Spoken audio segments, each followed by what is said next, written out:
Good evening.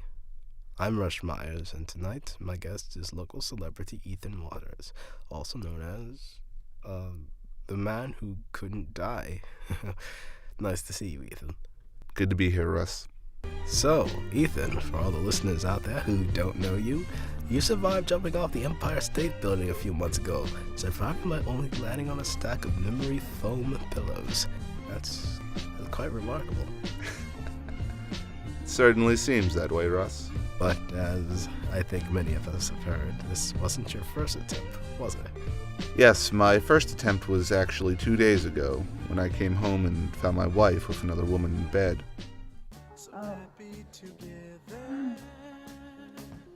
I then went to the bathroom, filled it up with some water, and just plugged in our hairdryer.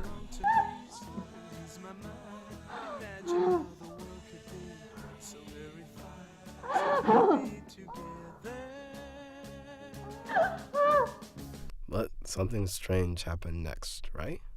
Yeah. As I was about to drop the hairdryer into the tub, the cord just snapped. It had never shown any signs of wear or tear before, but it just snapped. My wife heard it and, of course, immediately kicked me out. What happened after that? Well, the next day, after I reserved a hotel room for a few days, I went to Washington Square Park to buy a gun. But what the hell do I know about buying a gun? I'm a fucking accountant, for Christ's sake. Anyway, my first mistake was looking like Bane from the new Batman movie. I'm lucky the cops didn't arrest me right there and then. Second, the guy who sold me the gun, all he said to me was literally, just take it out and pull the trigger. Now, I didn't know jack shit about guns, so I took his word for it. I didn't even really want to look at the gun, so after I got it, I just barely glanced at it until I got back to my room. All I could tell was the paint was chipped a bit. That should have been my first clue.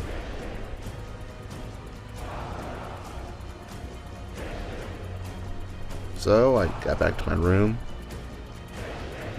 shut my eyes, pulled it out of the bag, and squeezed that sucker. But nothing happened. Yeah.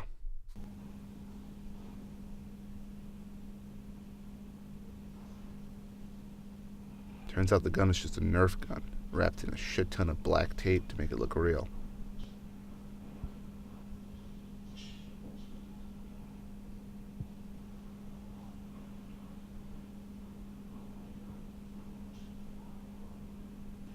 Boy, did I feel like a real loser after that.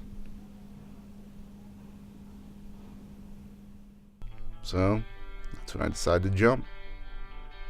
The day, of course, when there was a stack of memory foam pillows lined up on the street, of course. Absolutely remarkable. You have to be either the luckiest man on earth or the unluckiest man on earth. You're telling me.